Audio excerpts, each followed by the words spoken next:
দর্শক, পূবালী ব্যাংক পিএলসির সৌজন্যে বিজনেস এক্সপ্রেসে আপনাদের স্বাগত।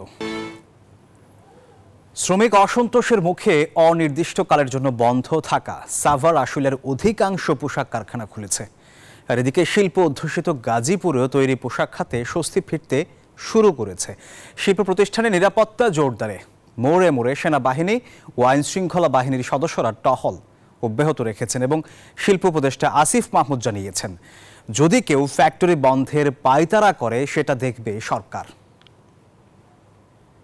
দাবি দিচ্ছি মাইনে নিচ্ছি, কিন্তু যাদের দাবি মাইনে নেয় তারা আমাদের উপরে আক্রমণ করে যে আমরা কাজ করতে আসি, এদের কাজ করতে পারতেছে না। যখন ছুটি হয় অন্য লোকজন আসি বা মারপিট করে বা আইডি কার্ড নিয়ে জায়গা সেনাবাহিনীরা, এরা তো আপনার 5টার পর তো থাকবো না, 5টার পর তো আমাকে আর ইয়ের মতো কোনো লোক নাই। যারা শিল্প অঞ্চলের সাথে সম্পর্কিত না, যারা শ্রমিক না, যারা এই ধরনের কার্যক্রম ঘটাচ্ছে বা ঘটানোর চেষ্টা করবে, তাদের ব্যাপারে আমরা সর্বোচ্চ কঠোর অবস্থান নিব। তাদেরকে কোনোভাবেই ছাড় দেওয়া হবে না। বিদেশি ঋণের উপর ভরসা কমিয়ে দেশের অর্থ দিয়ে প্রকল্প করার তাগিদ দিয়েছেন অর্থ উপদেষ্টা ডক্টর সালেউদ্দিন আহমেদ। রাজধানীর আগারগাঁওয়ে এনবিআর ভবনে আয়োজিত এক অনুষ্ঠানে তিনি বলেন, কর দেয়ায় মানুষের হয়রানি কমাতে এই খাতে নানা সংস্কার করছে সরকার। এনবিআর চেয়ারম্যান বলেন, জোর জুলুম করে কর আদায়ের সংস্কৃতি বন্ধ করতে হবে। অর্থ আইনের মাধ্যমে প্রত্যক্ষ কর ব্যবস্থা করার পদ্ধতি নিয়ে আলোচনায় এনবিআর এর আয়োজন। বাংলাদেশ সিভিল সার্ভিস ট্যাক্সেশন আয়োজিত অনুষ্ঠানে উপস্থিত ছিলেন অর্থ বাণিজ্য উপদেষ্টা। প্রধান অতিথির বক্তব্যে অর্থ উপদেষ্টা বলেন, কর আহরণকে সহজ করতে কাজ করছে অন্তর্বর্তী সরকার। দিন দিন ঋণের বোঝা বাড়ছে, আমরা চেষ্টা করব যতটুকু সম্ভব আমাদের নিজেদের অর্থের সংস্থান করে সংস্থা কাজ করে। তবে এটা ঠিক যে নিজেদের অর্থ শুধু হবে না, আমাদের বাইরে থেকে অর্থ আনতে হবে। প্রকল্প বাছাইয়ে অগ্রাধিকার দিয়ে বিদেশি ঋণের উপর ভরসা কমানোর কথা বলেন তিনি।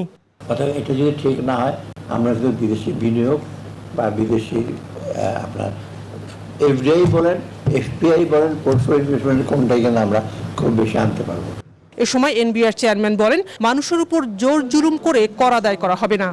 আমরা কখনোই জোর করে ট্যাক্স আদায় করব না। আমাদেরকে যে আইন দেয়া হয়েছে, যে রুলস রেগুলেশন দেয়া হয়েছে, আমরা এটা পরিপূর্ণভাবে পরিপালন করে কর আদায় করব, যাতে করে কারো উপরে জুলুম না হয়। এখনো পর্যাপ্ত রাজস্ব আহরণ করছে না এনবিআর, এটা বাড়াতে হবে বলে উল্লেখ করেন NBR chairman. Shanaji Yasmin, news 24, Dhaka. Malaysia যেতে না পারা 17,000 শ্রমিকের টাকা ফেরত দেওয়ার দায় নেবে না বাইরা। ডিআরইউ সাগররুনি মিলনায়তনে আয়োজিত সংবাদ সম্মেলনে এই কথা বলে সংগঠনটি।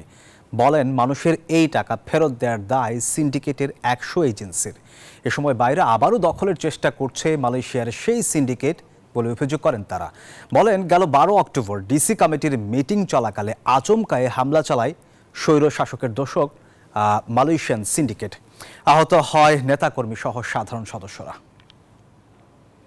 ইসি মিটিং না করে ওনার একক সিদ্ধান্তে ওনার সহযোগী একজন আছে যারা নাকি পোষ্যপুত্র সিন্ডিকেটের, তাদের নিয়ে ওই ঘোষণা দিয়েছিলেন।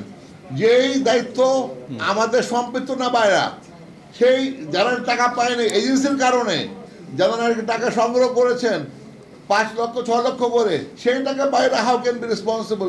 আমরা স্পষ্টভাবে বলতে চাই, আমরা কোনো প্রকারের সিন্ডিকেট চাই না এবং কোনো প্রকারের সিন্ডিকেট আমরা করতে দিতে পারি না। এবং আমাদের সরকারও এই ব্যাপারে যেন, এই নতুন সরকার আসছে, আমাদের সকলের প্রাণের যে দাবিগুলো, এই দাবিগুলো সরকার আমরা মনে করি বিবেচনায় করবেন। দর্শক, এই ছিল আমার কাছে পূবালী ব্যাংক বিজনেস এক্সপ্রেসের খবরে।